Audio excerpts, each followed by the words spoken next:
Buenas tardes. Bienvenidos al Centro Asturiano de Madrid. Hay varias personas que son de la casa. Bueno, hoy de la casa todos. Los que están aquí, todos de la casa. Porque sí, realmente, vuelvo a decir lo que decía antes, esta es una casa abierta de verdad, no de palabras solamente, es de verdad. Sobre todo para estos tipos de, este tipo de actos, que unos gustan más y otros gustan menos, y a mí el de hoy me apasiona, porque esto de la mitología es algo que me pone las pilas. Yo, de hecho, le hice un poema a la mitología asturiana hace años, pero hoy me intriga, por eso que va por parte de la literatura y el arte, pues entonces estoy ansioso por descubrir esa parte de la mitología. Y bueno, tenemos como ponentes a don Pablo González Pola de la Granja, a la izquierda, doctor en Historia, Héctor Martínez San, profesor de Literatura, más a la izquierda, la jovencita Covadonga González Pola Jaquite, escritora y profesora de escritura creativa, y en el extremo derecho, José Luis del Río, editor de Apache Libros, que es el que tiene ahí esos libros para el que los quiera comprar, que deben ser interesantísimos. Entonces, pero yo creo que ha traído muy pocos. Claro que juega el Real Madrid, y entonces tenéis pues, un rival muy fuerte, porque los que son futboleros no vienen aquí porque no se lo quieren perder, aunque hay algunos que están aquí muy futboleros y ya me están amenazando con que van a tener prisa. Entonces, bueno, vamos a ver cuánto los aguantamos. Y bueno, pues al finalizar el acto, pues naturalmente el que quiera adquirir esos maravillosos libros, no, uno, porque si no los demás se quedarían sin ellos, pues va a tener la posibilidad de adquirirlos. Y como hay que oír a los que vienen a decir, pues yo me callo y les dejo. ¿A quién doy la palabra? Pablo. Bueno, venga, pues tiene la palabra. Estupendo, muchas gracias por la presentación y muchas gracias al Centro Asturiano también por acogernos aquí, y yo particularmente a Kobi, que me ha invitado y yo estoy encantado de estar aquí con ella. Bueno, yo creo que el libro que presentamos, Oculta Mágica, es un libro muy interesante, yo lo recomiendo. Es un libro, yo creo que ideal para regalar ahora en Navidad, para Reyes. Es un libro que se lee muy bien. Covadonga es una gran escritora. Covadonga es una mujer muy luchadora. A mí siempre me ha llamado la atención cómo lucha. Es como un junco que no se parte, se mueve, pero nunca se parte, gracias a Dios, y siempre sale luchando fuertemente. Y a mí esto me ha admirado siempre, ¿no? Como ella quiere en el mundo de la literatura salir adelante, y sin duda sale. Se lee muy bien, es un libro realmente muy apetecible. Cada uno de los relatos te engancha desde el principio, con toda la mística que tiene, el tema de la magia y de la mitología, y la verdad es que es un libro muy recomendable. Un libro francamente bueno.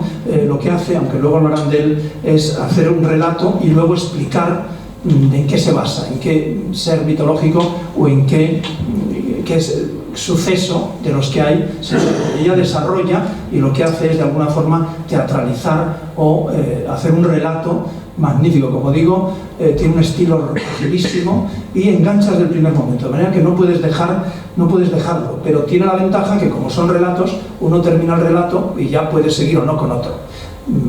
Otras novelas no lo puedes dejar porque es demasiado. Pero la verdad es que, como digo, está muy bien. Bien, Oculta Mágica habla efectivamente, como has dicho, de mitología, ¿no?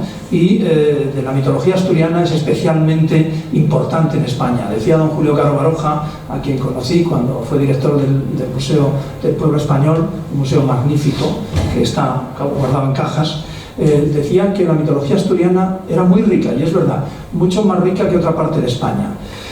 Bueno, como ustedes ustedes saben, la religión nace, o los primeros vestigios están en el Neolítico. En el Calcolítico hay algunas formas, pero realmente los arqueólogos se han puesto de acuerdo en que las figuras que han aparecido, los especie de santuarios megalíticos y fundamentalmente los enterramientos, nos indican que nace una supuesta religión en el Neolítico. Y luego ha habido sucesiones, ¿no? Llegaron los celtas y se apropiaron de algunas tradiciones, de algunos símbolos mitológicos. Luego llega la tradición grecorromana. Los romanos también cambian esos sitios donde había antes una divinidad, ellos ponen la suya, y luego llegan los cristianos y cristianizan esos mitos, y ahora parece que estamos en otra etapa de paganización con Halloween y este tipo de cosas. Volvemos otra vez al paganismo, ¿no? El cristianismo está no desapareciendo, pero realmente parece que el paganismo está volviendo y se están intentando paganizar algunas de las fiestas cristianas, ¿no? Como ocurre, por ejemplo, en las cabalgatas de Reyes Magos, que vemos reyes magas, como sucedió en Madrid con la anterior alcaldesa, y cosas que no tienen que ver. Yo recuerdo cuando era pequeño, todas las decoraciones navideñas eran motivos religiosos, y ahora no lo encuentras, son redondos, cuadrados, etc. No es crítica, por supuesto, sino que es realmente curioso cómo estamos de alguna forma volviendo a ese paganismo que lo tuvimos al principio en el Neolítico, es decir, que estamos volviendo al Neolítico, al menos en este aspecto. Y también en la alimentación, esto de estas dietas del Paleolítico y todo esto, o sea que hay una regresión, ¿no? En fin, veremos a ver. Bien, entonces, como digo, esta cultura de Asturias tiene mucho que ver también con el animismo, es decir, la naturaleza tiene una fuerza importantísima. Asturias, con esa especie yo creo que el clima tiene mucha importancia, esta niebla, el orvallo. Yo creo que el orvallo, supongo que todos, si no son asturianos, conocen Asturias. El orvallo es esa lluvia fina. Yo creo que esa lluvia, el orvallo, ha descrito y ha matizado mucho la personalidad del asturiano, esa paciencia ante la lluvia que cala. Eso nos ha hecho a los asturianos sobrios y pacientes, ¿no? Yo, cuando estoy en Luanco, en mi pueblo, en verano llueve y veo correr para no mojarse, veo que no es asturiano, suele ser un turista. Los asturianos nos mojamos, ¿no? Y incluso no puedes llevar paraguas, porque siempre hay alguno que te dice: Pablín, ¿dónde vas de paraguas? Como diciendo, ¿qué haces con paraguas? Aunque el paraguas está muy asentado en la cultura tradicional asturiana, ¿no?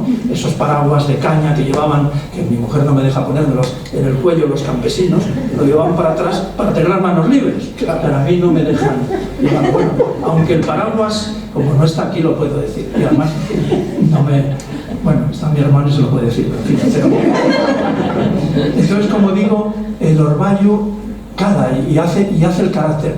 Y es una cosa curiosa que yo me pregunto algún día, ¿no? Y es que si está cambiando el clima en Asturias, que es verdad, cada vez llueve menos y cada vez hace más sol, ¿cambiará el carácter de los asturianos?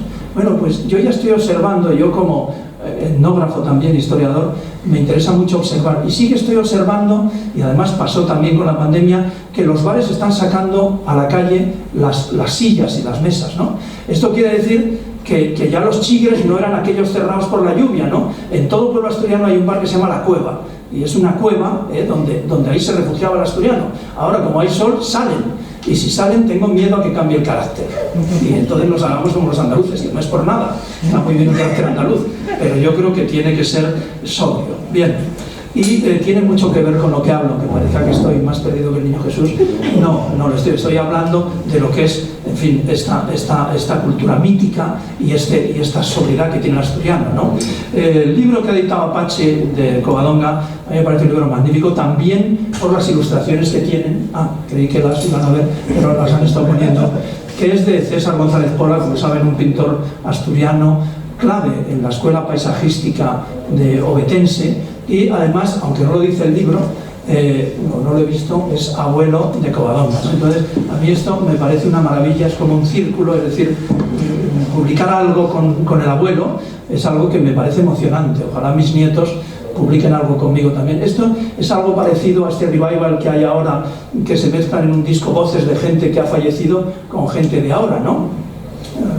Nacha Guevara, por ejemplo, canta con Carlos Gardel, ¿no? Entonces, me parece que es una maravilla que la nieta coja los dibujos del abuelo, ¿no? En toda la obra de Covadonga noto yo un valor hacia la familia, un interés para la familia. Pertenece a dos familias muy numerosas y se nota mucho ese cariño que tiene la familia. Y se ve también, aparte de haber introducido estos dibujos de su abuelo, en la dedicatoria, que está dedicada a sus tíos y a sus padres. De manera que, y lo veo en algún relato también, ese interés de Cova por la familia, cosa que yo le agradezco mucho y me parece muy bien. Estos bocetos que ven en la pantalla son de una calidad tremenda, de César González Pola, en fin, es de la serie llamada Bocetos de Sensación, donde se ve el hombre angustiado y le han venido de maravilla para este libro precisamente. De manera que esta niebla y todo esto tiene mucho que ver con esto, ¿no? Bien, Asturias ha pervivido muchísimo el tema de la mitología, como digo, no como en otros sitios, precisamente por esa cultura animista de la naturaleza, que tiene que ver con los bosques, que tiene que ver con el agua, que tiene que ver con las cuevas, y entonces siempre se ha colocado ahí pues las llanas, el ñuberu, el cuélebre. Todo esto está muy relacionado con el clima y con el carácter asturiano. El carácter asturiano, es decir, yo siempre lo he dicho, prefiero Asturias nublada, no con sol. El sol me desconecta un poco. El misterio de Asturias tiene que ver con lo nublado. Y todo esto lo recoge, curiosamente, Covadonga, con ese arte que tiene la descripción, y lo describe perfectamente, los ambientes, ¿no? Entonces, bueno, es muy atractivo. No es un libro para leer por la noche, quizá que tenga un poco de miedo, porque hay algunas cosas que asustan un poco, pero es un libro, como digo, interesantísimo. Como digo, Asturias, con este interés por la mitología, y es porque realmente el paganismo se asentó mucho en Asturias. Es decir, aunque esto se está revisando últimamente, y hay historiadores que están diciendo que la cristianización llegó en el siglo V aproximadamente con los romanos, antes que con los visigodos, pero pese a todo, en el siglo XVI, por ejemplo, el obispo Diego Aponte se queja de que los asturianos pasan un poco del cristianismo, y en el siglo XVIII, nada menos que el padre Feijó habla también del paganismo de los asturianos. Tengan en cuenta también, o tener en cuenta, porque estamos entre amigos, tener en cuenta que en Asturias, en el siglo XVIII, la gran hambruna que hubo, el asturiano no quería plantar patatas. Así como la patata que vino de América con el descubrimiento y en Europa salvó muchísimas vidas, en Asturias no se quería plantar porque el campesino creía que, como crecían hacia abajo, estaban en contacto con los muertos. El padre Feijó se asustó tanto y fue tal el problema, porque había muchísima hambruna en Asturias, sobre todo en las montañas, que mandó que los curas y el obispo en las homilías hablaran de que la patata era buena y que por favor comieran patatas, porque el asturiano decía que no quería patatas, y ahora se comen afortunadamente muchísimo. Bien, bueno, voy a poner algunos ejemplos de lo, porque ya, como siempre, se me pasa. Yo soy profesor universitario, estoy acostumbrado a hablar 2 horas, claro, cuando me dicen un cuarto de hora, pues entonces me cuesta muchísimo. Pero bueno, por ejemplo, Alma Tuya es uno de los relatos que más me gusta, que es el segundo. Lo hace Covadonga sobre un suceso, bueno, una tradición del pueblo de Villamayor. Es un pueblo que está en Piloña, es un pueblo de 720 habitantes en el año 20, o sea que ahora 2020, o sea que ahora habrá menos todavía. Un pueblo muy pequeñito donde existe la tradición de que cuando muere una persona, su alma tiene que pasar por un puente que hay allí sobre el río Piloña y se le aparece, no quiero hacer spoiler como se dice ahora, pero bueno, voy a contar nada más que eso. Se le aparece el diablo y le pregunta por una serie, una cancioncilla, no sabemos si es una cancioncilla o una poesía, que es sobre las 12 palabras, ¿no? Entonces, esas palabras, el diablo le pregunta, ¿cuál es la una? Y el otro le responde, pues la una es que nació en Belén la Virgen pura. ¿Cuál es la dos? Las 2 tablas de Moisés. Bueno, pues este pueblo tan reducido y tan pequeño de Asturias realmente es una tradición muy asentada, no solamente en toda España, sino en todo el mundo ahora mismo. Es decir, nada menos que del siglo VI a.C. procede esta tradición de las palabras encadenadas, ¿de acuerdo?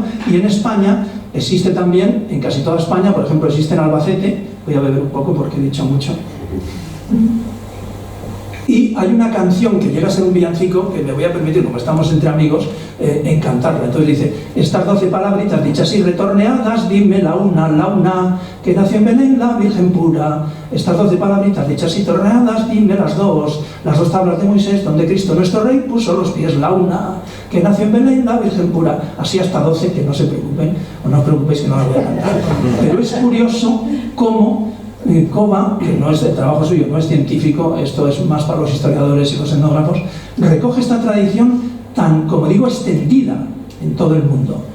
Probablemente la cultura etnográfica, la cultura del pueblo, siempre está influida por alguien culto, que solía ser el sacerdote del pueblo. Y es muy probable que el cura de este pueblo, antiquísimamente, no sabemos cuándo, decidió esta leyenda para que se la aprendieran los fieles, porque todos iban a morir y todos iban a pasar por ese puente y el diablo estaría ahí. Luego tenían que saberse esta oración. Entonces, es una maravilla cómo Cova recoge esta tradición tan sencilla de las palabras encadenadas, de las palabras retroactivas que vuelven una y otra, para montar un relato verdaderamente precioso. Es decir, este es el arte que tiene Covadonga, que coge, se apoya en un hecho histórico, en un hecho etnográfico, para montarnos un relato verdaderamente increíble. Como también habla de la buena gente, que es la huestia famosa, ¿no? Esta procesión de ánimas que se puede encontrar, no todo el mundo, porque dice la tradición que la huestia, es decir, la procesión de almas, solamente las pueden ver los que han sido bautizados con los óleos, que se ha equivocado el cura, para que veas lo difícil que el cura, en vez de coger los óleos para santificar, para cristianar, cogía los de los muertos, se equivocó, y se ponía una estola, que solamente se ponen los curas en Jueves Santo, negra.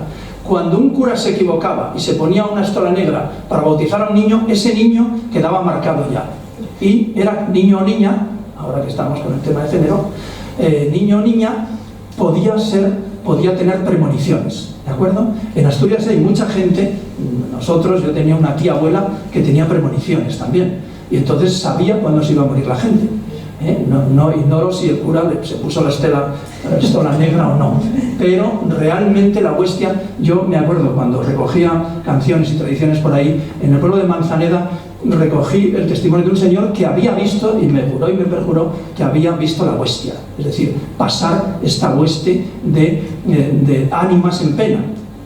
Estas ánimas en pena que desde los tiempos más antiguos han sucedido y se conoce, el cristianismo lo transformó en las ánimas del purgatorio. De manera que eran las ánimas del purgatorio que salían en procesión vestidas de blanco, normalmente con una vela o con un hueso encendido. También habla de las xanas, dedica en los capítulos finales a las xanas y al cuélebre. Las xanas, todos las conocemos, son estas divinidades de pelo de oro, dorado, que Constantino Cabal, que es uno de los grandes etnógrafos asturianos, junto con Aurelio de Llano Roza de Ampudia, pero Constantino Cabal quizá fue con el libro suyo, El sacerdocio del diablo, es de los libros más importantes dentro de la mitología asturiana. Entonces habla de que las xanas eran divinidades que, por cierto, también se extienden por toda Europa, porque una cosa característica de la mitología asturiana es que es común a toda Europa, lo que quiere decir sobre todo la parte nórdica, que tiene un origen celta.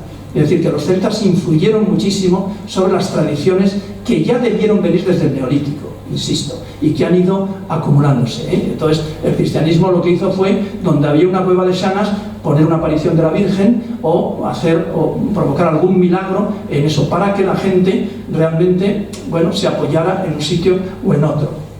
Las xanas tenían la costumbre de robar niños. Robaban niños a las personas normales para que les amamantaran las madres, porque ellas, por lo visto, no tenían pecho, aunque, las xanas, hay mucha gente que las ha visto, porque en esos días brumosos, pues se puede llegar a ver. Tienen cabello de oro, pero, como digo, tienen la costumbre mala de... hubo una polémica entre dos folcloristas si iban vestidas de Edad Media o si iban vestidas de asturianas. Y Constantino Cabal, todo esto recogiendo tradiciones del pueblo, es decir, lo que nos dice. Los etnógrafos lo que hacen es recoger lo que dice el pueblo, ¿de acuerdo? Entonces, pues unas las han visto vestidas de asturianas y otras no.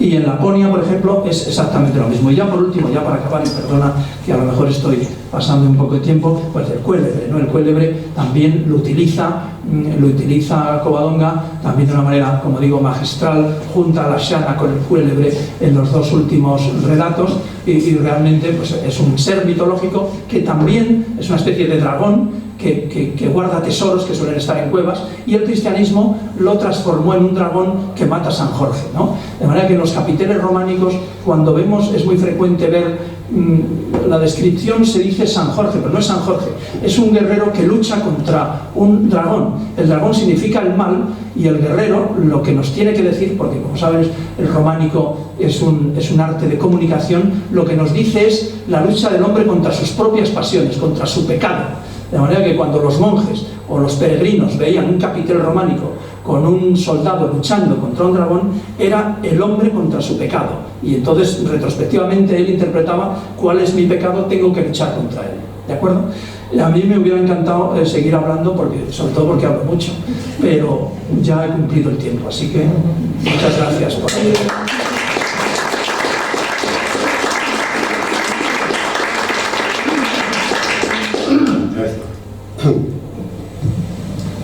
Al hilo del urballo, muy propio, por eso el carácter asturiano es tan melancólico, estaban un vasco, un madrileño y un asturiano, y empezó pues esa lluvia menuda y tal, y dice el vasco: este chirimino, este tal.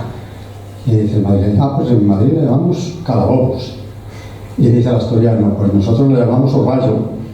Y el madrileño: ¿y por qué le llamáis eso tan raro? Dice: porque bobos no tenemos.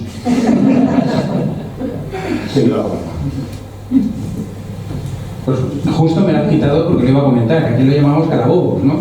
Cuando ves a la gente corriendo y tal, y el que se queda quieto se moja, el que se mueve no se moja, y el que se protege no es de aquí, literalmente, pero bueno. Bueno, yo os voy a librar de cantar, básicamente porque no tengo sentido del ritmo a la hora de cantar. Yo vengo a contar, digámoslo así, la parte que tiene que ver con el mito, ¿no? El por qué el mito debemos tomarlo más en serio de lo que muchas veces nos lo tomamos. Básicamente, por mis estudios, por parte de la filosofía y letras que estudié, y por parte también de la literatura, ¿no? Además, el por qué estoy aquí es muy sencillo. Hace unos 7 años estaba sentado en esta misma mesa haciendo una exposición sobre la pintura de César Pola, con la donación del cuadro de Paisaje de Otoño. Y por otro lado, además, es que el año pasado Cova y yo estábamos participando los dos juntos en una exposición legendaria. Estoy haciendo un poco de publicidad, pero bueno, porque está circulando por Madrid. Está ahora en diciembre en la biblioteca esta de Puerta Toré de la Pedro Salinas. Podéis visitarlo, ¿no? Es la legendaria, se llama, que son mitos contados e ilustrados. Y entonces son mitos de la mito, dentro de la mitología. Va a salir publicada por Apache. Yo iba a decir, no te preocupes, ya lo tenía en el anuncio, la publicidad inserta ya lo tenía pensado, ¿no? Y entonces, pues claro, juntar mitología española, en este caso más concretamente asturiana, y además encima llevar láminas de César Pola, pues obviamente este acto me estaba llamando, y obviamente también recibí la llamada de teléfono de Cova, evidente, ¿no? Tenía que venir. Claro, ¿qué llamamos mito, ¿no? Nosotros normalmente entendemos por mito, hoy día se entiende como una mentira, un engaño, una ficción, ¿no? Cuando dices: eso es un mito, como diciendo, eso es mentira, ¿verdad? O también muchas veces lo entendemos simplemente pues como el relato de ficción, ¿no? Pues los mitos antiguos, pues eso son simplemente historias, fantasías, criaturas que no existen, ¿vale? Pero también tenemos otro sentido que tiende a lo mejor ensalzar un poquito más cercano a lo que era la antigüedad, que es utilizar la palabra mito o lo mítico como algo que es grandioso, ¿no? Cuando decimos lo de ese concierto fue mítico, ¿no? Cuando utilizamos ahí el mito como algo grandioso, algo que lo ensalzamos, algo que fue tan real y tan vívido, ¿no? Que nos conforma, digámoslo así, o formamos parte de ello y nos hace realmente revivir, ¿no? Sentirnos vivos en ello. Entonces, son 3 sentidos en los que muchas veces nos movemos, y yo creo que en esta obra tenemos este otro sentido de aquí está la vida, ¿no? Aquí el mito está refiriéndose a algo vivo, está refiriéndose a algo que tiene que ver con la vida real y no es algo ni ficticio, ni engañoso, ni es simplemente mentira, ni es un relato, simplemente un cuento de brujas, ni cosas por el estilo. Hay, desde el ámbito de la filosofía, hay una frase que seguramente os suena a muchos, si en algún momento en la escuela estudiaste filosofía, aquello que llamaban el paso del mito al logos, ¿no? Que eso es un mito, nunca mejor dicho, porque nunca existió. O sea, nunca, no ocurría eso de que una noche, un día todos eran mitológicos y todo era explicación mitológica y al día siguiente se levantaron todos filósofos, ¿no? Dices, no, esto no ocurre. De hecho, un filósofo, bueno, pensador, teórico de la religión, fenomenólogo de la religión, Mircea Eliade, os lo recomiendo, tiene un libro que se llama Mito y Realidad, en el que precisamente se refiere a este paso de mito al logos como una desmitificación incompleta, ¿no? Y es el hecho de que te dice, oiga, Platón, Aristóteles, casi todos los filósofos seguían hablando de los mitos y seguían alegorizando con los mitos su propio pensamiento, ¿no? E incluso Mircea Eliade llegaba a decirnos que hoy día el mito está más vivo que nunca, porque al fin y al cabo el mito lo que hacía era renovar ese tiempo primordial del pueblo para que todo el mundo conociera lo que era la historia primordial de su pueblo, y decía Mircea Eliade, dice que es al fin y al cabo nuestra historiografía, sino contarnos y recontarnos continuamente nuestra propia historia con la misma función esencial que tenía el mito, ¿no? Nos contamos nuestra historia de nuestra propia cultura una y otra vez, ¿no? Entonces, no está muerto el mito y no es algo falso ni engañoso, forma parte de nuestra propia vida y de nuestra propia esencialidad, ¿no? Como pueblos, como individuos, incluso como seres humanos dentro de lo que es el planeta Tierra, porque esto también ocurre, tenemos nosotros también nuestras propias mitologías sobre lo desconocido. ¿Quién no ha visto un programa sobre extraterrestres, fantasmas, espíritus, criaturas marinas en el fondo del mar, ¿no? Y creamos toda esa mitología en la que incluso nos llama la atención, queremos acercarnos, pero creamos el relato, ¿no? A este aspecto hay un autor también que conoceréis más, que es Isaac Asimov, ¿no? Que sí, creó toda su mitología galáctica, la fundación, creó todo el mundo de los robots, etcétera. Pero tiene un libro muy interesante, un librito. Hubo una etapa en la que dejó de escribir, digámoslo así, ciencia ficción y se dedicó pues a estudiar la Biblia y a sacar ensayos y a escribir. Y tiene un librito que se llama Las palabras y los mitos, que es muy interesante porque utiliza, en ese ensayo, busca mostrarnos cómo el mito sigue vivo en el léxico que utilizamos todos los días y en toda la imaginería que tenemos alrededor, que creemos que hemos superado con la razón filosófica y científica el mito, y no es verdad. Nos dice, en ese texto, por ejemplo, Asimov, que todos los días comemos cereales gracias a la diosa Ceres, por ejemplo. Nos dice que nos podemos tomar no lo dice así, pero bueno, nos podemos tomar una cervecita en una terraza gracias a la diosa Terra, por ejemplo. O, por ejemplo, alguien que se haya criado en la cultura grecorromana, en un griego o un romano, entendería perfectamente el símbolo del bastón de Asclepio y la copa de su hija Higinia, ¿no? Que son los símbolos que utilizamos para las farmacias, y entendería que ahí está la salud, ¿no? De hecho, salud, que en latín fue como se llamó Higinia, se le llamó salus, y de ahí viene salud, y por eso nos deseamos salud, o nos saludamos, o cosas por el estilo. Así sucesivamente va Asimov recorriendo todo lo que es el léxico heredado de lo grecolatino y demostrando que cotidianamente vivimos en el mito, en realidad, aunque queramos negarlo, ¿no? Es que el mito es la representación, al fin y al cabo, de la realidad. Es una de las cosas que concluye Asimov. El hecho de que considerase que el viento o el huracán era un soplido muy fuerte y que por tanto tenía que ser una especie de ser vivo muy, muy, muy grande y descomunal el que soplase muy fuerte, igual que yo puedo soplar y crear un huracán para una hormiga. Que la lluvia eran lágrimas, por ejemplo, que el rayo y el trueno a todos nos amedrentan, nos asustan, y entonces tenía que ser alguien muy enfadado, por ejemplo. Es simplemente ir personificando o ir proyectando nosotros mismos, nuestra humanidad, dentro de lo que son esa naturaleza, ¿no? Pero el mito, al fin y al cabo, está intentando explicar esa misma realidad, ¿vale? Con lo cual no es algo ficticio, no es algo engañoso, no es algo que sea mentira.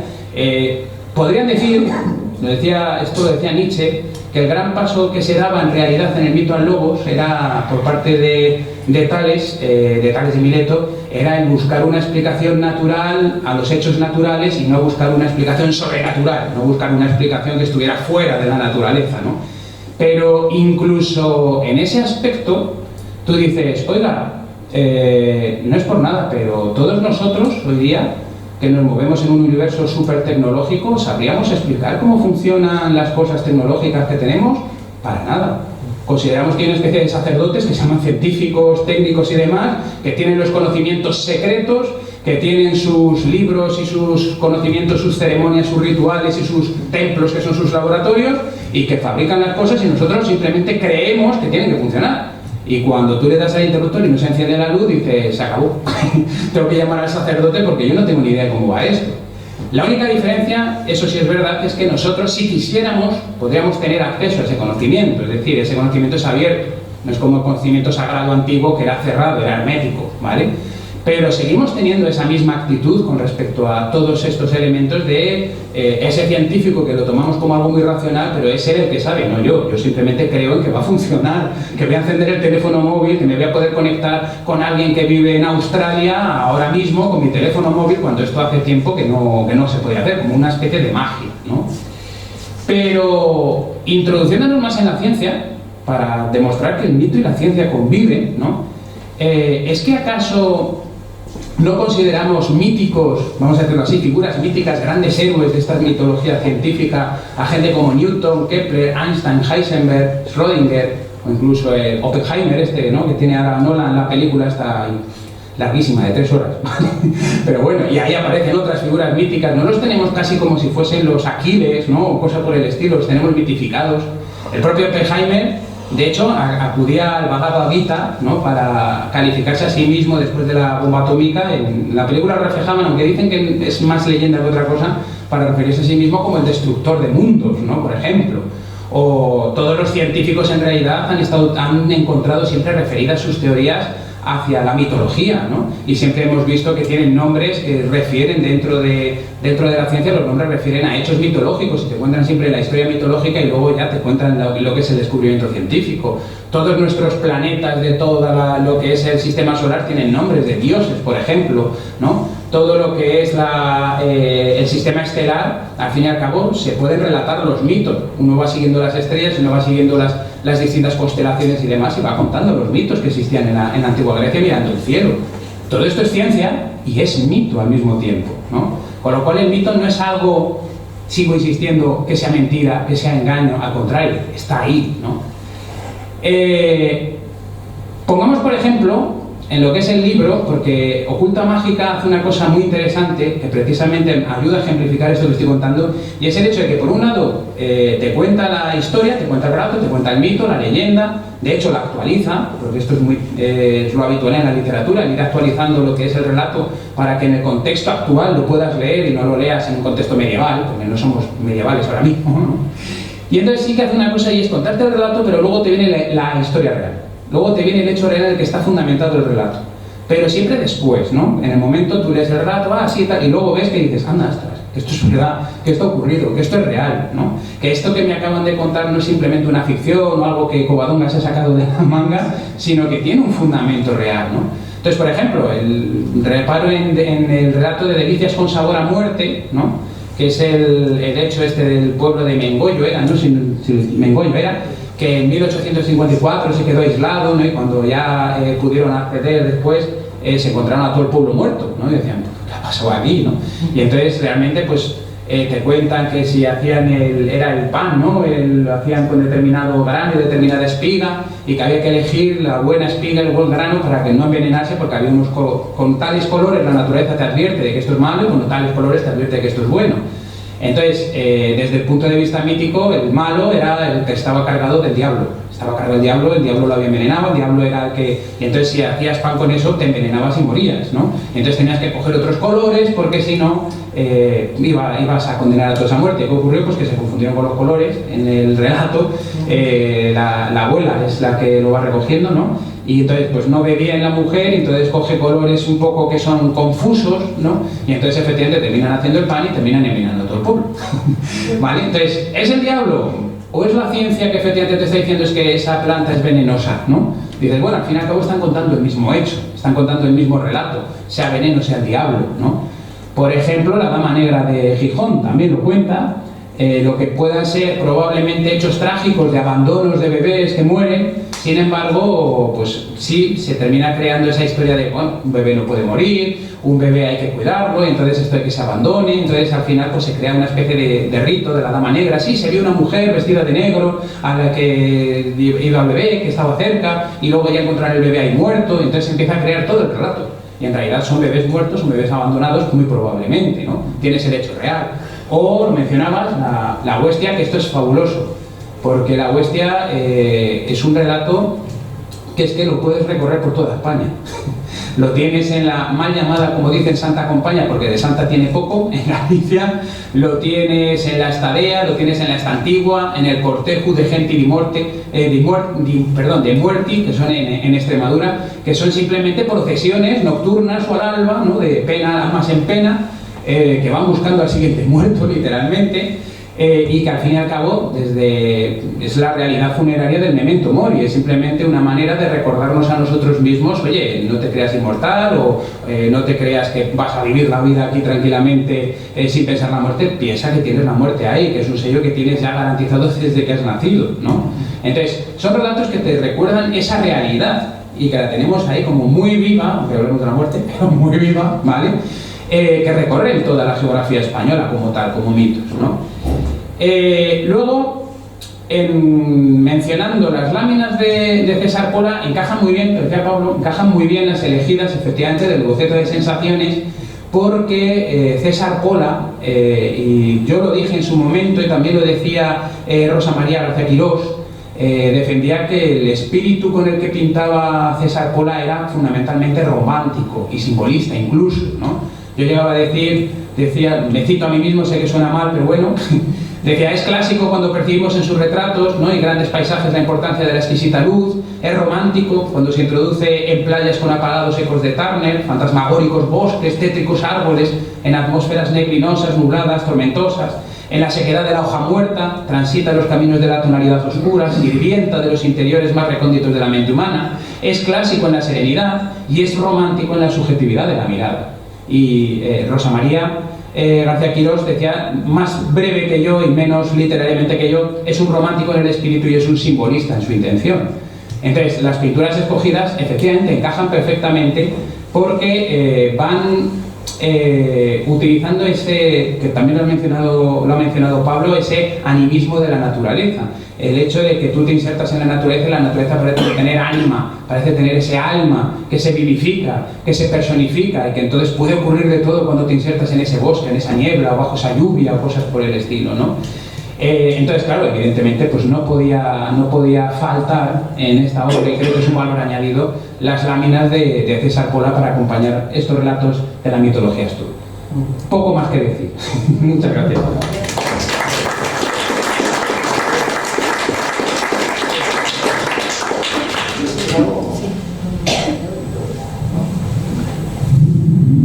Gracias a todos por estar aquí. ¿Me oís bien?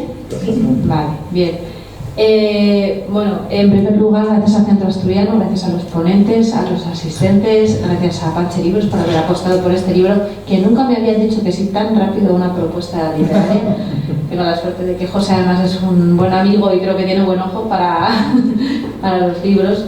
Y bueno, yo simplemente, antes de que hablemos un poco, si os parece, José y yo, de los relatos que hay insertos en la obra, quería explicaros un poquito cuál fue mi intención al hacer este libro.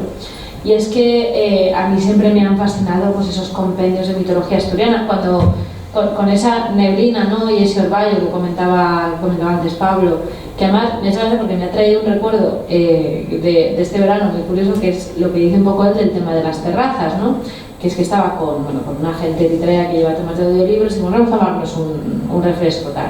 Y nos fuimos allá a la plaza del Ayuntamiento de Áviles. Y de repente yo vi, en vez de un fundido negro, un fundido blanco.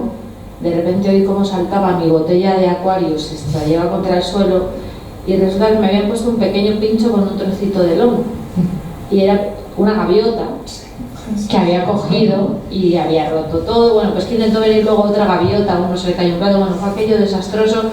Ya hemos dicho que estamos siempre unidas en nuestro momento Hitchcock, esta gente y yo, pero es que comentándolo en familia, me comentaba no sé quién que había visto una gaviota robar un cachopo. ¿Vale? O sea, este es el nivel, ¿vale? Entonces, quizá es verdad que Asturias no está preparado para tanta terraza.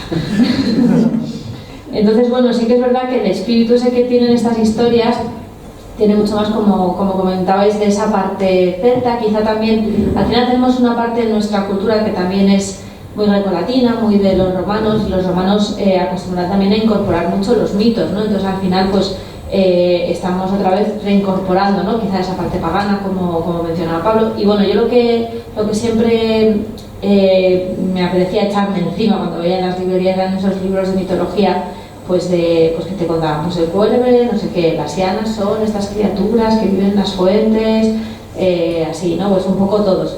Pero yo creo que de eso hay mucho y creo que es que me agarré porque estaba buscando la cita y no la he encontrado exactamente, pero que creo que me vais a entender todos muy bien. Sabéis que ahora hay una cosa súper moderna que es el storytelling, ¿no? El storytelling no viene a ser más que te cuenten un cuento, que lo vemos todos los años en el anuncio de Navidad de Campofrío, ¿no? Y en el del cupón de la 11 y el de la lotería de Navidad, ¿vale? Entonces, cuando nosotros nos cuentan una historia, eso cala mucho más hondo en nosotros que cualquier otra forma de comunicar.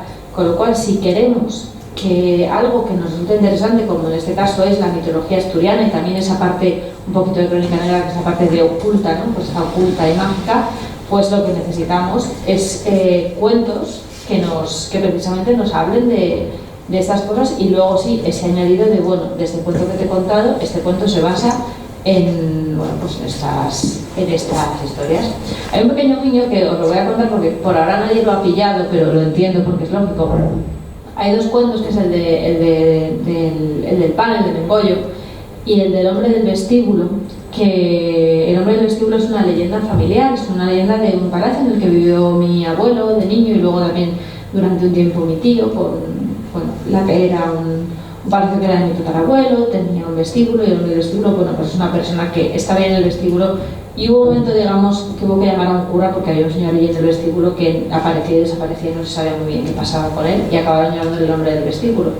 Bueno, pues el pobre sacerdote que tuvo que lidiar con el tema del hombre del vestíbulo es el mismo que luego fue a Mengollo en estas historias, ¿no? Así que el pobre yo creo que ya está deseando que le dieran la jubilación. Y luego a partir de aquí es que os puedo contar un montón de cosas de que ahora si queréis hablaremos con José de los cuentos. A mí solo me gustaría añadir una cosa muy rápidamente, que es que cuando mi abuelo César González Pola falleció yo tenía 5 años, ¿vale? Yo el recuerdo que tengo de él es, íbamos todos juntos en verano a Llanes y yo le recuerdo perfectamente sentado en un sillón. Él tenía enfisema pulmonar con pues, estos típicos tubitos para el oxígeno y demás. Y es uno de los poquísimos recuerdos que tengo de él. Cuando se cumplió 25 años de su fallecimiento, yo como un poco pequeño homenaje, que por lo visto en mi familia gustó mucho, aunque yo simplemente quise hacer un homenaje que puse en mi página web, se hizo una exposición que se llamaba La pintura escondida, y yo hice un artículo que llamé Pintura escondida pintada en los genes, ¿no? Y a partir de ahí hice un repaso de todas las personas de la familia que habían desarrollado alguna expresión artística y cómo creía que en realidad su gran pintura en el futuro, además de toda su obra pictórica, iba a ser precisamente lo que él había pintado en nosotros sin saberlo, y cómo yo, al ver, cuando vi esta serie de láminas que las hizo para su amigo Virgilio Escalera, y vi que creo que eran 8 láminas, y digo, 6 encajan perfectamente con este libro, dije, esto es una conexión casi mística, ¿no? Que antes hablamos un poco también de estas cosas, ¿no? Y bueno, pues creo que siempre el tener un libro, no, esto yo creo que se habla mucho, no juzgar al libro por la cubierta, pero hagamos una cubierta que está a la altura del libro y hagamos una presentación que está a la altura del libro. Y bueno, pues esa era un poco la intención. Si te parece, José, ahora comentamos un poquito más los cuentos. Sí, sí. Bueno, la verdad es que da gusto.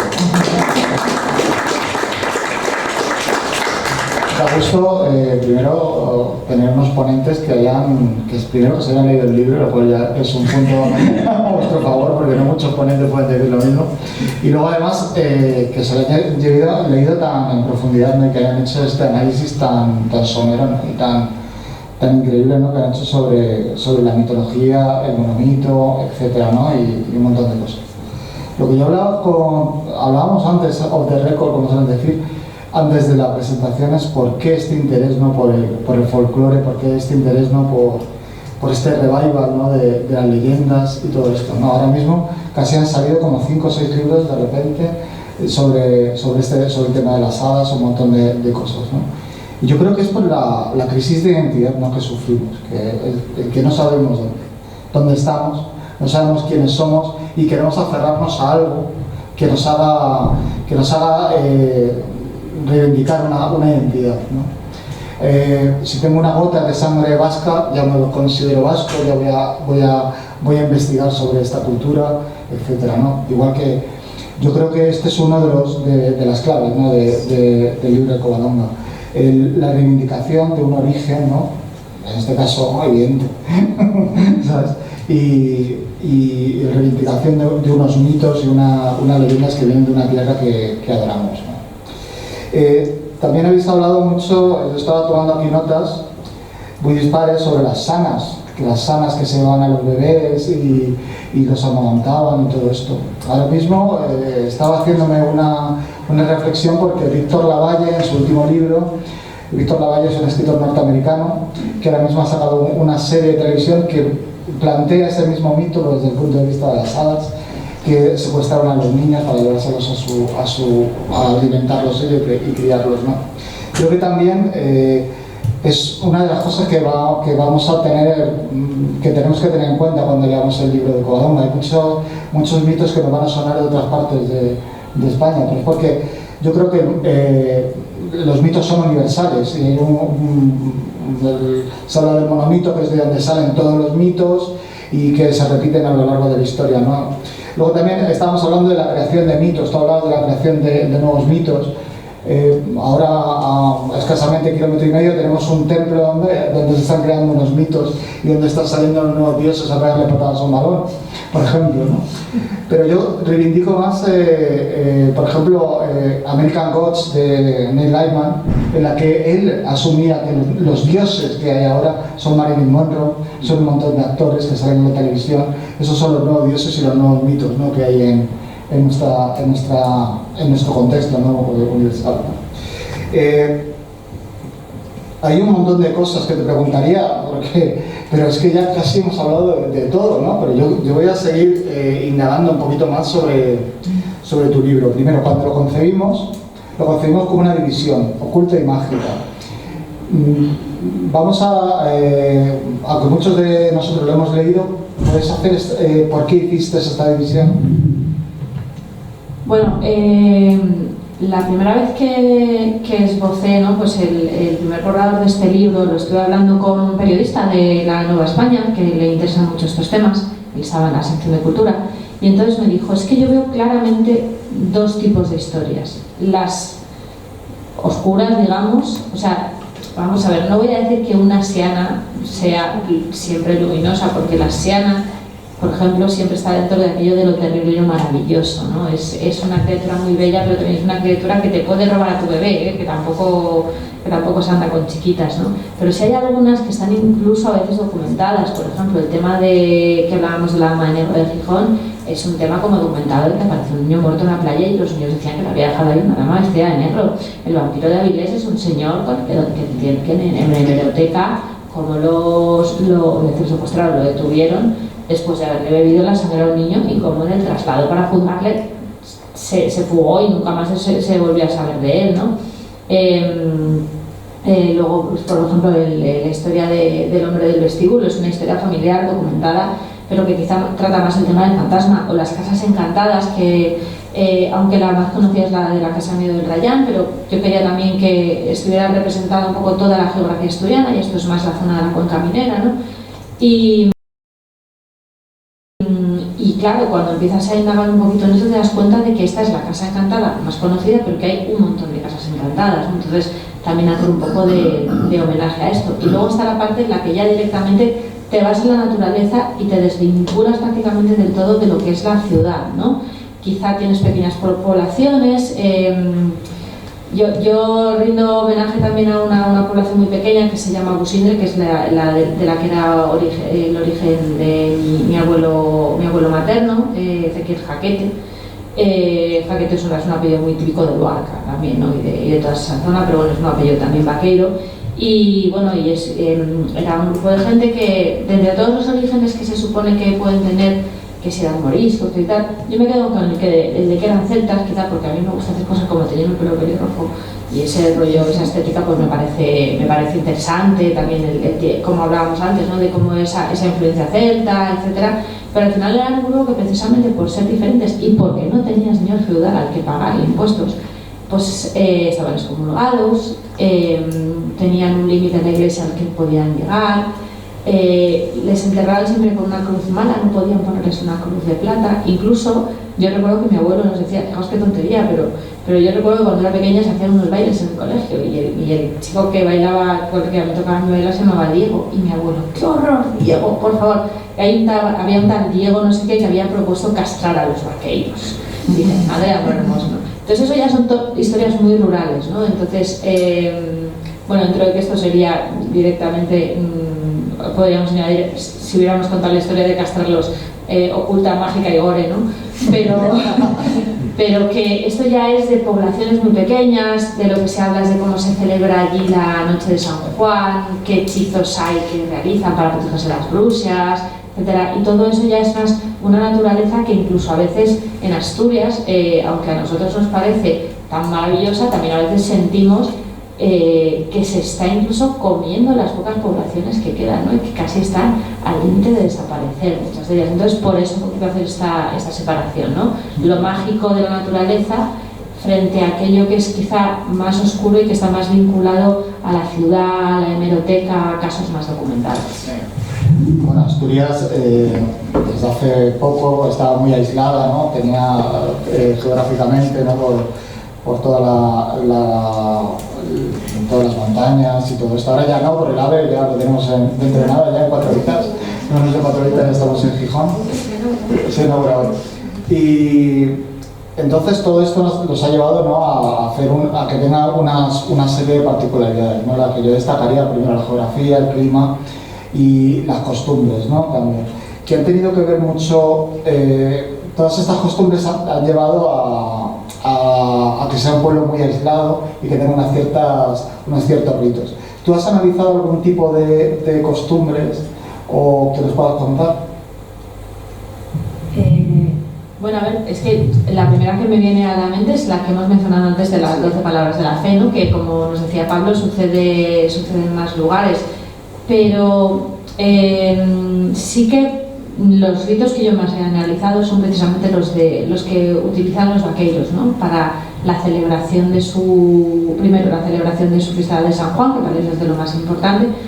Se sigue celebrando, lo que pasa que claro, ya no existe esta semi-transhumancia, ¿no? Que había, y luego también está ese periodo en el que ellos cambian de la braña de arriba a la braña de abajo y de la braña de abajo a la braña de arriba, ¿no? Pero luego tienen también algunas palabras específicas, como por ejemplo, ¿qué pasa si ves a alguien al fondo de un camino y luego resulta que no hay nadie? Eso significa que vas a morir. ¿Qué pasa si oyes a la coruja, a la lechuza? Quizás es más clásico en general en toda la Francia española el cárabo, ¿no? Que vas a morir, pues que supone que lo que dice es cavar, ¿no? Y entonces, bueno, pues toda esta parte quizá porque precisamente es un pueblo que ha estado especialmente aislado, ¿no? Entonces precisamente por eso quizá haya conservado de forma especial sus costumbres. Y luego, pues bueno, hay otros que, pues es que depende un poco, pues los libros de Constantino Cabal, como bien decía Pablo, para mí han sido importantísimos, el sacerdocio del diablo y también los dioses de la vida y los dioses de la muerte. A mí un caso que me parece muy interesante es el que decía que en la zona de Lorca se había capturado lo que se llama un hombre marín, un sirénido, ¿no? Que sería. Y a partir de ahí la idea de trabajar en el sirénido, yo le di 10.000 vueltas y descubrí que me pareció perfecto, no sé si sabéis lo que es un documental, que es un documental de trola, ¿vale? O sea, ellos como un documental, pero tienes que saber que es ficción, porque si no, puedes hasta llegar a creértelo, ¿no? Y entonces lo que plantean es que hubiera pasado si un homínido hubiese empezado a entrar en el agua y hubiese acabado desarrollándose un sirénido, ¿no? Pues aquí también se habla precisamente de qué había pasado, y eso también enraiza con algunas historias un poco fuertes que conozco de casi de primera mano, que suceden también en esa zona en algunas pequeñas aldeas, ¿no? Porque hay gente a veces, que eso es lo que sucede a veces, ¿no? Hay lugares maravillosos con mucha magia, pero también a veces existe el pueblo pequeño enfermo grande. De eso te quería preguntar yo. Cuando, por ejemplo, yo llego a Infiesto, a los bosques, ¿no? De Sanas y todo esto, llegas y captas una energía especial, ¿no? Un sentimiento especial, no mágico ni nada puede ser, pero es algo que es totalmente diferente a lo que sientes. O cuando voy a Pría, por ejemplo, me pasa lo mismo. Yo lo llamo lugares de poder o lugares especiales, ¿no? ¿Tú has vivido algún sitio donde te sientas así, que es bien en un lugar de poder? Bueno, hay un sitio que aparece en los dos últimos relatos, que son Verde Esmeralda, parte 1 y 2, ¿no? Que el protagonista vive en una aldea muy pequeña que se llama Mezán, o Mezana sería la palabra castellanizada, en una casa, unos tíos míos, y entonces yo siempre hago un poco la broma. Ellos tienen, ahí hay un embalse, un pantano que es el pantano de Arbón, ¿no? Y entonces además ellos siempre te dicen, bájate al pantano a bañarte, a veces vamos en barca, no sé qué, y bájate a bañarte, pero báñate con esta pastilla de jabón. Y luego te aclaras el pelo allí. Claro, somos 4, ¿vale? Con lo cual no se contamina el agua, tal, si no, no lo haríamos. Pero es una cosa, yo siempre digo lo mismo cuando digo, bueno, yo me voy a bajar ahí a lavarme el pelo para dejármelo como las sierras, ¿no? En plan, como que hay el pelo muy brillante, muy bonito, con quizá un poquito de limo nutriente del pelo, ¿no? Y por ejemplo, para mí este es un sitio de conexión especial. Conecto mucho también cuando voy a Llanes, que tengo muchísimo vínculo desde pequeña, y en general tanto en Oviedo como en Asturias y en Gijón me parece que son 3 lugares donde su arquitectura da muchísima conexión, sin olvidarnos de lo que supone tener siempre tan cerca el mar. Pero si dijese cuál ha sido mi última conexión para mí intensa, ha sido el Valle de Somiedo. El Valle de Somiedo, más el relato que está desarrollado desde una perspectiva un poco más ecologista, se llama el oso, la loba y el urogallo, que son como 3 criaturas muy representativas de Somiedo. Y aparte de que estuvimos esperando en plena ola de calor y nos hicimos logro desbloqueado de un mapa súper complicado que hay, o sea, de lugares ocultos, o sea, nos subimos a la braña más braña, que dije yo, pero estos antepasados míos vaqueros, de verdad, ¿cómo subían hasta aquí todos los días? Los del pueblo subían haciendo running, que llaman ahora, todos los días. Pero yo recuerdo que aquí mi señor marido tuvo que tirar de mí del brazo para poder llegar hasta arriba, porque yo aquí no llego, pero ya cuando nos quedaban medio kilómetro dijimos, ya no podemos dar la vuelta, ¿no? Y en este lugar hay una cosa que a mí sí que me hace ver que ha conseguido subsistir todavía todo, y es que no hay eucaliptos. Y aunque el eucalipto sé que también se vincula mucho ya con toda la zona del norte, pues es una especie que ha llegado allí después. Entonces, que no haya llegado a Somiedo, por lo menos a toda la parte que yo estuve, me parece una cosa especial.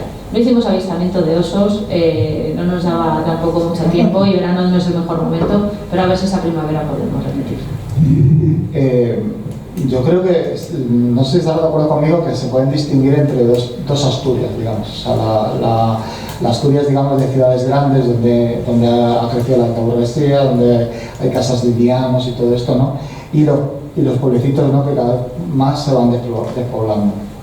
Yo creo que tiene cierto paralelismo, no con lo que es el libro, porque es quizás la parte oculta, la parte donde se cometen los actos vandálicos, malvados, etcétera, y luego la parte mágica, ¿no? ¿Estás de acuerdo tú con esta división de dos Asturias? Podría ser que sí, es decir, evidentemente no tiene nada que ver la zona urbana con esa zona natural donde te come la naturaleza, casi que dices, pero qué maravilla. O sea, hay una cosa que hay veces que cuando he hecho en Asturias, imagina, coges la M30, ¿no?, y ves ahí la típica isleta que tiene 4 trozos de tierra, y dices, esto en Asturias habría 3 árboles aquí, habrían crecido ellos solos, ¿no?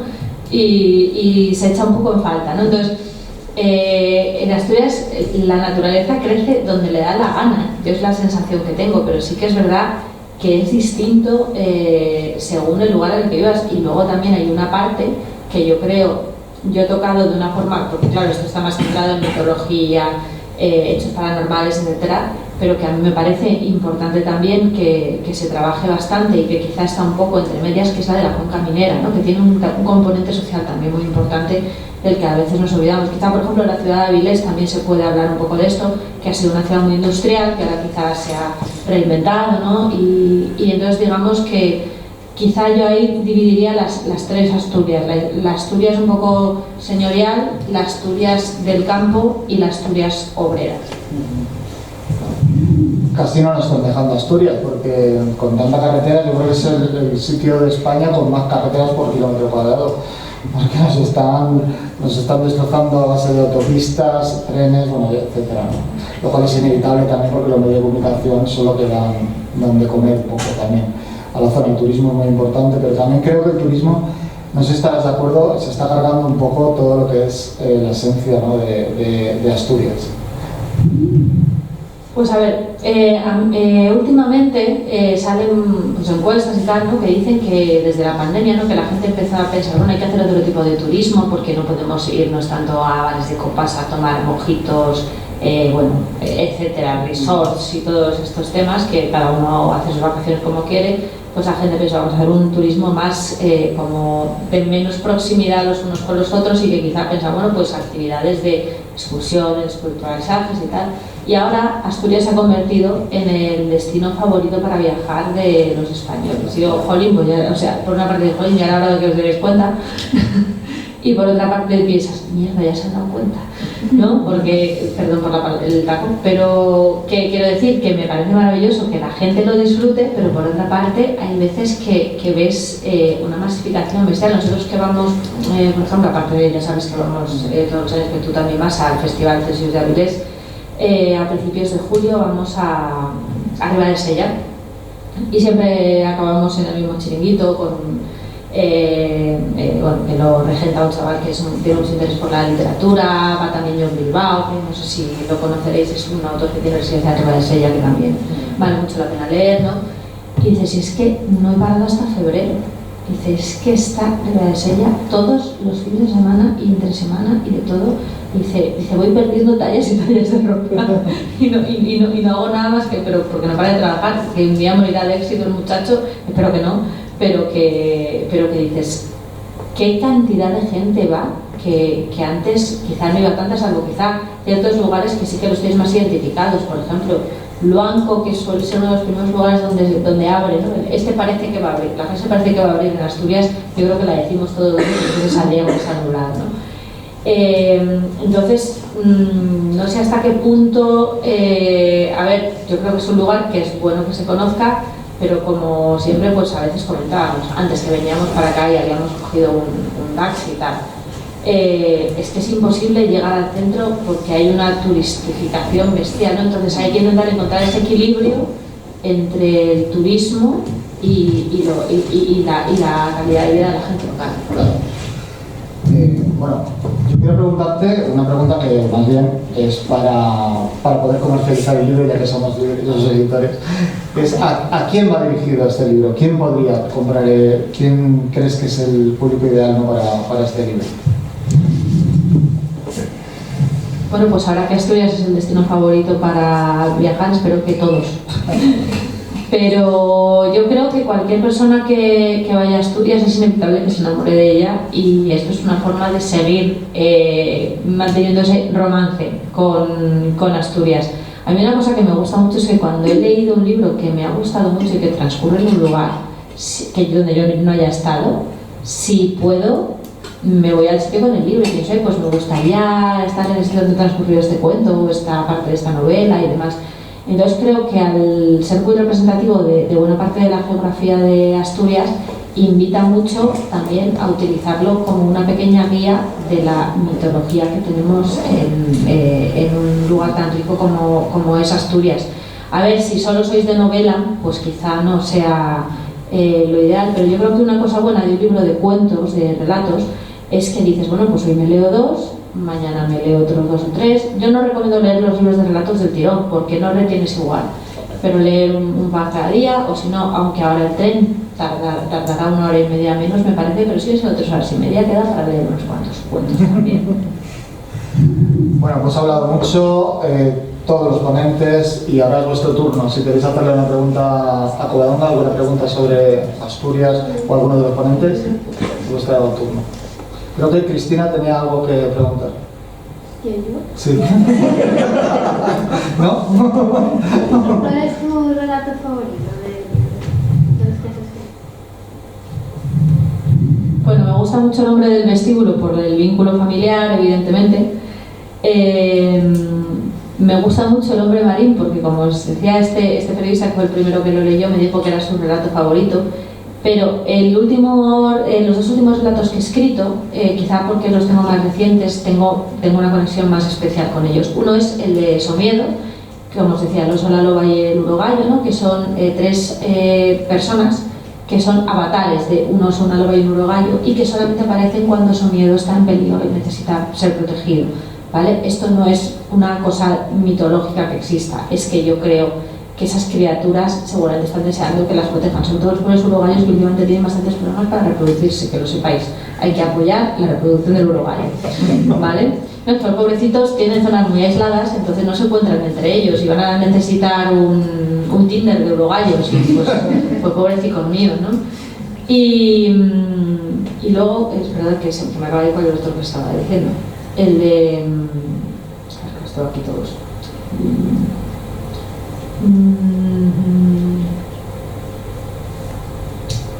Se me acaba de ir, de verdad, esto no puede ser. ¿Cuál es el que dice?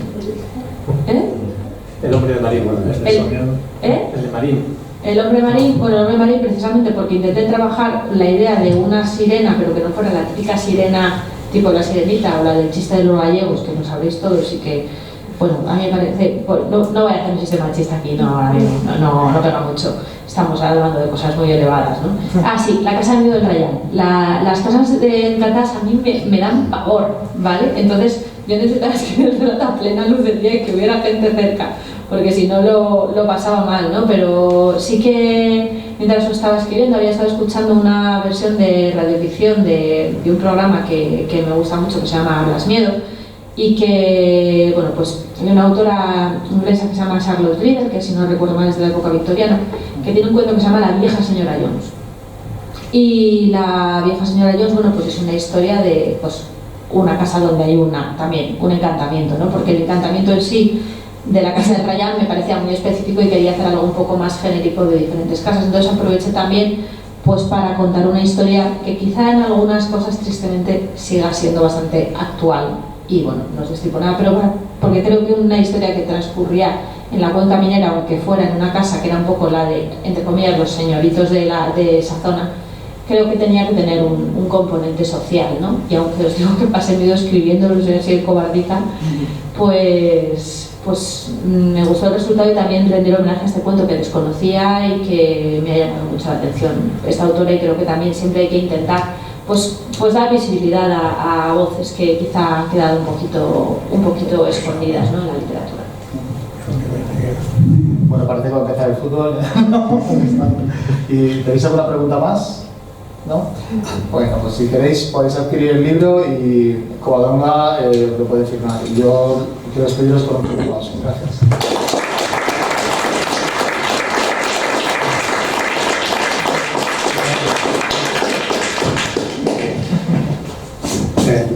Bueno, yo les voy a decir que en esta casa tus virtudes las conocemos casi todas. Entonces, creemos que lo que has hecho tiene que ser bueno. Lo que sí tenía una cosa para el editor. Si nos molesta el turismo, creo que en Asturias estamos perdidos. La industria se ha cerrado, la agricultura se ha maltratado, se ha acabado con ella. Entonces, como no nos quede el turismo, estamos muy mal. No podremos, ese progreso que se habla tanto en Asturias, estaríamos abocados a morir, no de éxito, sino de fracaso. Bueno, pues gracias a todos.